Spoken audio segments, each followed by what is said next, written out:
It should have all been so simple.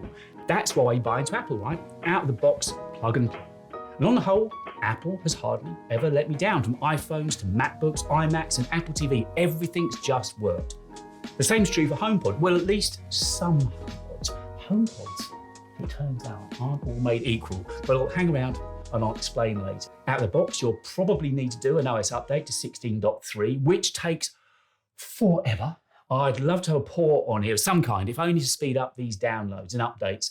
It's not even as if there's a progress bar on the display letting you know how long's left. Then, even after the update's done, it sits there for another yawnful period of time waiting to configure. But finally, when all that's done, it's ready.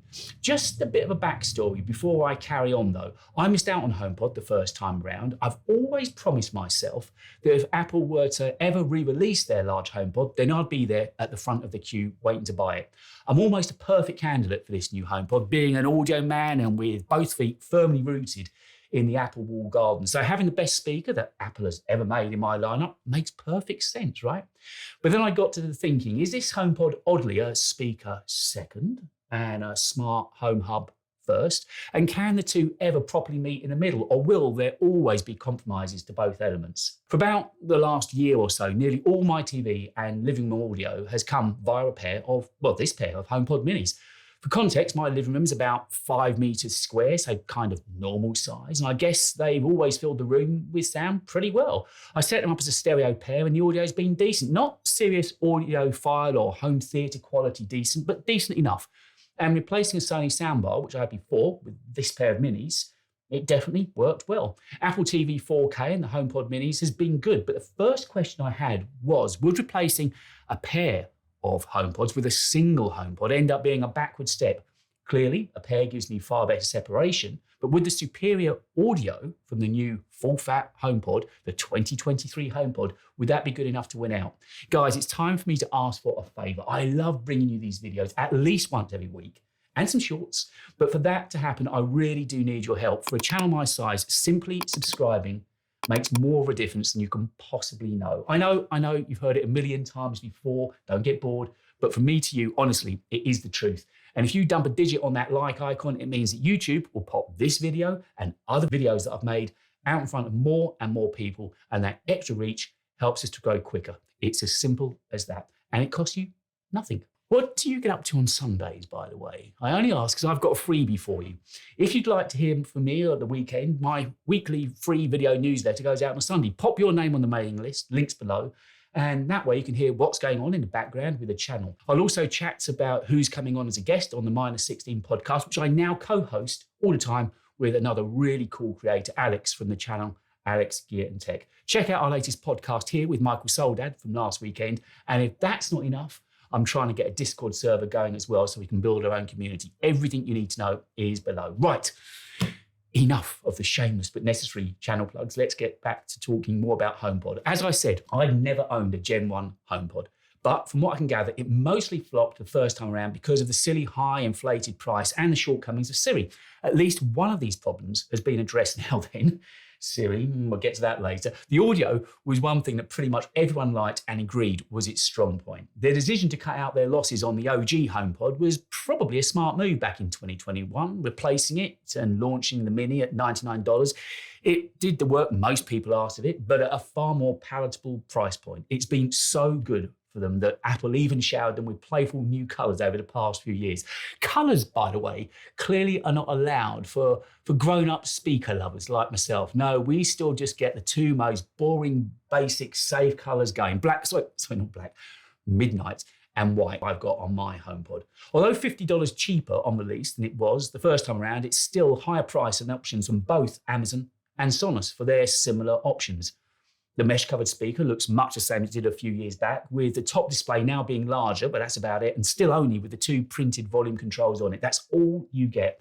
The fact Apple hasn't added a fully functioning screen to the speaker makes me wonder, are they working on a dedicated smart home theatre project? Well, that and the work Apple continues to put into eARC, the connector, something is coming. I'm just sure of it. I could be wrong, but I'm sure of it. Apple is learning some lessons though too. The power cord pulls out this time. How many times over the years have I had to replace speakers and headphones and other gear just because the power cord gets broken, chewed, or messed up?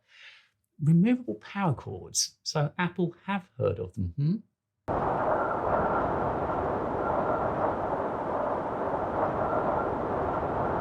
The internals confuse me. Can it be a case of less is more? So let's get this right. There were 2 fewer tweeters and microphones than before. Initially, I thought maybe that had been done just as a cost-saving exercise to bring the HomePod in at $299.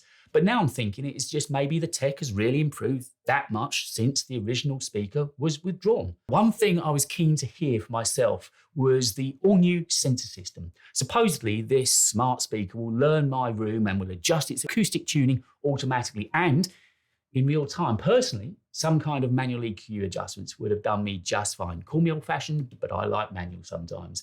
I know there's lots of haters out there moaning that you can't ask a speaker to natively play from Spotify. I know I might be the oddball here, but I'm an Apple Music boy anyway. And no, not just because I love everything that Apple does before you say it. The main reason behind that choice is that I can then choose to play some or more of my rare albums that I've ripped and uploaded to Apple Music, albums that just aren't available to stream anywhere else. Anyway, if you really do want to listen to Spotify and you can still hand it off or use AirPlay, not as convenient, I'll grant you, but a workaround nonetheless. There's still no Bluetooth options or ports for a turntable, which is a bit of a bummer if I'm being honest. So, speaker or home hub? Hands up, I'm not massively invested in the smart home culture. Well, yeah, at least. Obviously, the HomePod is designed to be a central home hub device and will be the controlling brains of your Apple-based smart home in the future. And this speaker can act as a matter controller for your home network, and it's also thread-enabled as well. So it's got all the bells and whistles. You can finally set multiple timers and even check on the temperature and humidity in your room. And by springtime of this year, of 2023, it'll listen out and even notify you if a CO2 or smoke alarm has sounded as well, which is something I know the competition has been doing for a while. Those alarms have a very, very peculiar and particular sound design. And when HomePod detects that, then it will send an alert to your phone to let you know one of those alarms has gone off. Other improvements to Apple's smart home efforts include simpler and more comprehensive automations and a big bump in Find My applications and uses. HomePod can now be used to find your friends and family, assuming the person you're looking for has opted to share their data. Then just by asking the speaker where is such and such, you'll be given an approximate location. As a speaker, it's a massive, and I mean massive, improvement over the pair of minis. Any reservations I'd had about losing the pair for a single speaker were soon set aside. Speech is handled way better. The mids are way, way more sympathetic. The muddiness of the minis has been replaced with some clear, present punchy mids. There's a little bit more sibilance if I was being picky than on the minis, but that could be because it sounds to have a wider frequency response and range. And if it's bass you want, then boy, does the HomePod deliver. It's a proper chest thumper. I had to remind myself that all that sound was coming from a speaker only 6 or 7 inches tall. So in short, as a speaker, for the price and market it's trying to buy into, I'd give it a solid 7 or 8 out of 10. No interactive screen or ports being my biggest bugbears. As a home hub, the verdict is out. And as far as satisfaction goes, sadly, this is the first time I felt totally let down by Apple device in ages. Any joy about buying and reviewing this new speaker fell away about as quickly as the sales of Harry's book. I honestly thought 15 minutes and I'd have this thing set up and running, and I should have. I first started to unbox it Saturday evening around 7 o'clock. Come 11 o'clock, it would still not let me AirPlay for my iPhone 14 Pro or let me choose it as a default speaker output for the 4K Apple TV. Sunday morning, another hour in, still no joy. My home network is super simple. No VPNs, no weird firewalls, all out-of-the-box router settings. My router is supplied by BT, one of the UK's largest providers, and my speeds of 70 down and 15 up are decent enough. So look, I was getting nowhere, and I thought, hands up, I'm decent at this, but I'm not saying I know it all. So I took the jump. I did what no bloke likes to do. Shame of shame. I called Apple Care. 5, nearly 6 hours later on Sunday, and we are basically no further forward from when we started. For a long while, we thought it was something to do with either port forwarding or the 5 gigahertz network on the router, which is now disabled permanently, by the way. And if I'd had a dime for every time we restarted HomePod yesterday, promise I'd have been a rich man today. Hot tip, if you ever need to perform a total reboot on your HomePod, this is what you do.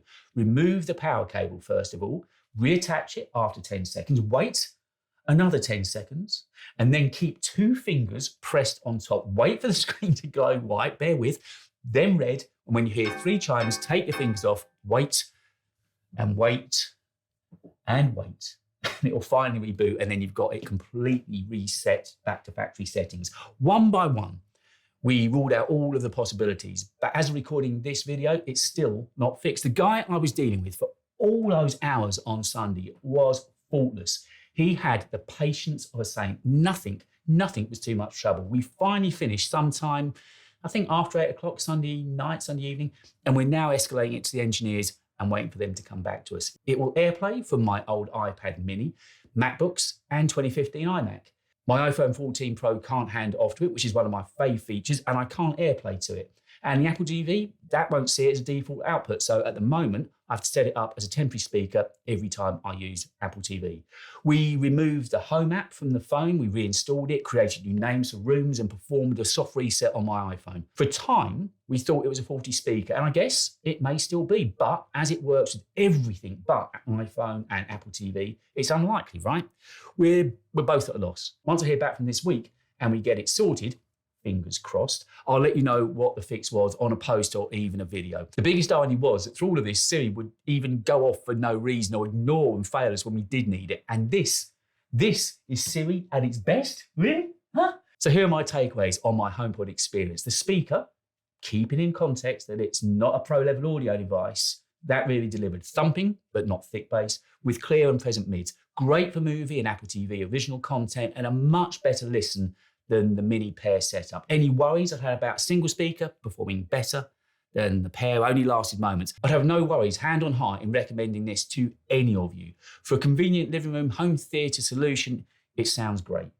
An experience that, honestly, I can't fault. However, as much as I may have been unlucky with the speaker itself, I got ever so lucky with the time and attention I got with my advisor. But after nearly 6 hours this past weekend, we still don't have an answer. So, after all that, as a speaker, it delivered. As a home hub, who knows? And as an experience, it sucked. It totally sucked, which is such a shame. Either I've been real unlucky, or the future with smart home, Thread and Matter are going to cause us all real problems in the real world in the future. Don't forget, a sub would be amazing, which you can do just here. And here's a video you might like too. That's all I've got for you on this video. Let me know about your experience with HomePod over the past weekend, and I'll see you next week.